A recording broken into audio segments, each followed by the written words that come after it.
نور رمضان میں خوش آمدید ناظرین. میرے پاس ایک بہت معزز مہمان ہے جنہوں نے مجھے جوائن کیا ابھی. حسن محمود جماعتی صاحب یہ اسلامک اسکالر ہیں, میرے بڑے پیارے بھائی ہیں. میرے پاس میری ٹرانسمیشن میں ہمیشہ میری اور آپ سب کے رہنمائی کے لیے تشریف فرما ہوتے ہیں, تو آپ کو خوش آمدید کہوں گی. شکریہ. اچھا, آج جو ٹاپک ہے وہ بتا دیتی ہوں, کیونکہ آخری عشرے کے حوالے سے بات کروں گی آج میں, کیونکہ آخری عشرے کی جو فضیلت ہے وہ جہنم سے نجات دلانے میں کام آتی ہے. اس پہ بڑی امپورٹنٹ کچھ نظر ثانی ہے اس میں, جہنم سے نجات کا, کیونکہ جو عشرہ ہے اب اس کے بارے میں یہ بھی کلیئر کروانا چاہوں گی کہ بہت سے ایسے لوگ ہمارے وہاں ہوتے ہیں جو کہتے ہیں کہ بس ٹھیک ہے حقوق العباد کا خیال رکھا جائے, حقوق اللہ تو اللہ معاف کر ہی دے گا.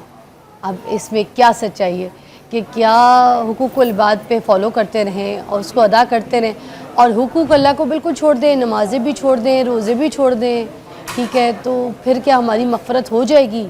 کیا کہتے ہیں آپ؟ دیکھیں, یہ دونوں چیزیں آپس میں انٹر لنک ہیں اور ان دونوں میں سے کسی ایک کی بھی اہمیت کو کبھی بھی ڈینائی نہیں کیا جا سکتا.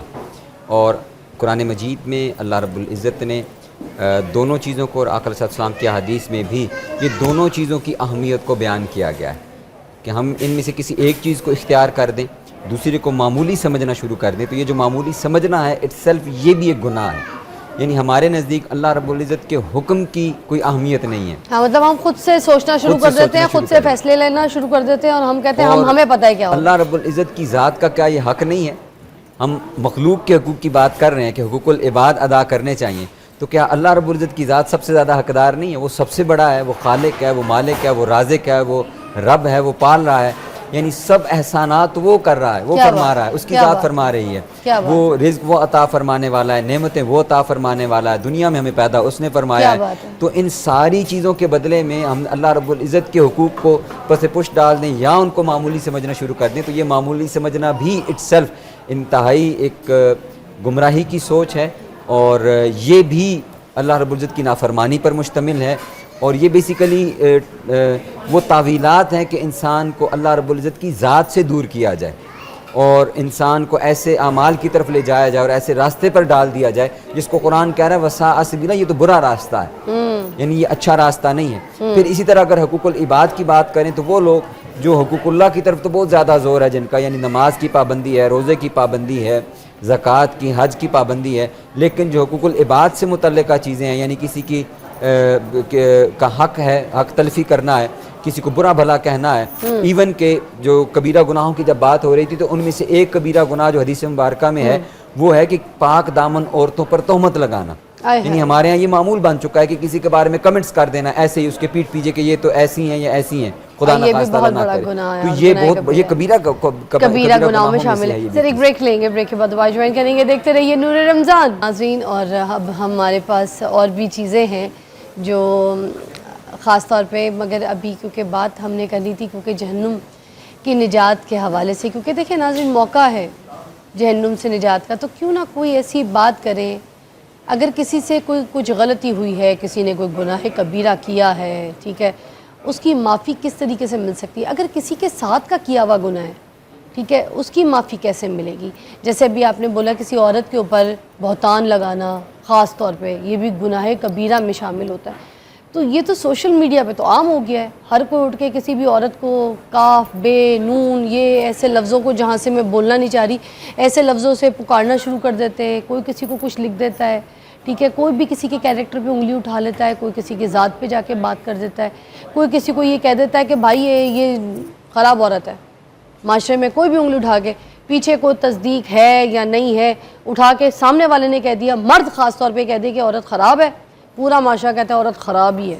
تو پھر اس کی کیا معافی ہے اگر یہ کوئی کسی سے اس طرح کی غلطیاں سرزد ہو گئی ہیں؟ پھر اس کے حوالے سے ہی یہی بیسیکلی یہ جو آخری عشرہ ہے اس کی جو عبادات ہیں اس میں سب سے یہی چیز ہے کہ انسان اللہ رب العزت کے حضور کثرت کے ساتھ استغفار کرے, تو توبہ کرے, معافی کرے. جتنے بھی ایسے کام کیے ہیں اس میں لیلۃ القدر کو تلاش کرتے ہوئے اللہ رب العزت کے حضور اپنے ان ایسے تمام اعمال کے اللہ رب العزت کے حضور معافی طلب کرے, اور ایسے جتنے لوگ میکسیمم جن کو وہ جانتے ہوں, جن کے بارے میں ایسے کبھی کہا سنا ہو, تو ڈائریکٹلی ان سے رابطہ کر کے بھی اس کی معافی ضرور حاصل کریں. اور اگر رابطہ ممکن نہیں ہے تو اللہ رب العزت کے حضور اپنے گناہوں کی معافی مانگیں اور اللہ رب العزت کے حضور اس شخص کی بھی بخشش مانگیں. اس شخص کے لیے بھی بخشش کی دعا کرتے رہیں. اگر اس کو اپروچ نہیں کر سکتے اور اس سے معافی براہ راست نہیں مانگ سکتے تو ایسا شخص جس کی غیبت کی ہو, ایسا شخص جس پر بہتان باندھا ہو, جس کی چگلی کی ہو, تو ایسا کوئی بھی شخص جس کے ساتھ برا سلوک کیا اور اس کو ڈائریکٹلی اپروچ نہیں کیا جا سکتا, تو اس شخص کے لیے بھی بخشش کی, مغفرت کی دعا اللہ رب العزت کے حضور کی جائے, تاکہ انسان کے کھاتے کے اندر اللہ رب العزت, حسن نیت کی بات ہے کہ انسان کی نیت اچھی ہے اور وہ اپنے کیے پر نادم ہے, شرمندہ ہے. میں یہی بات عرض کرنا چاہتا ہوں کہ دیکھیے آقا علیہ السلام کی بارگاہ میں سوال کیا, عرض کیا گیا کہ ای المسلمین خیرن, کون سا مسلمان بہتر ہے؟ تو حضور نے ارشاد فرمایا من سلم المسلمون من لسانہ و یدہ, جس کی زبان اور ہاتھ سے دوسرے لوگ محفوظ رہیں. یعنی زبان سے ایک دوسرے کو برا بھلا کہنا, کسی کو گالم گلوچ کرنا, کبیرہ گناہوں کی بات ہو رہی تو حضور نے فرمایا کبیرہ گناہوں میں سے ایک یہ بھی ہے کہ انسان اپنے والدین کو گالی دے. عرض کیا یا رسول اللہ صلی اللہ علیہ وسلم, اپنے ماں باپ کو کون گالی دے گا؟ حضور نے فرمایا جب تم کسی دوسرے کو برا بھلا کہو گے تو وہ جواب میں تمہارے ماں باپ کو گالی دے گا اور برا بھلا کہے گا. تو یہ بیسیکلی اپنے ماں باپ کو گالی دینا ہے, اگر کسی دوسرے کے ماں باپ کو گالی دینا ہے. اچھا, ہمارے معاشرے میں ہو گیا کہ اگر دوستی کرنی ہے, کسی کے سے بیچ میں اٹھنا بیٹھنا ہے, تو جب تک کہ کسی کی برائی نہ کرے تو ان کو سکون ہی نہیں ملتا, اور ان کو لگتا ہے کہ جو بات چیت ہے وہ کوئی ہضم ہی نہیں ہوئی اور مزہ نہیں آیا, بیٹھنے کا کوئی فائدہ نہیں ہے, اور اپنے آپ کو بہتر ڈالنے کے لیے ویسی کسی کے اوپر انگلی اٹھائیں یا کسی کو ایم ہی برا کہہ دیں, وہ تو ایسی ہے, وہ تو ایسا ہے, ٹھیک ہے, تو پھر لگتا ہے کہ بس ان کو برا کہنے کا مطلب یہ ہے کہ ہم اچھے ہو گئے.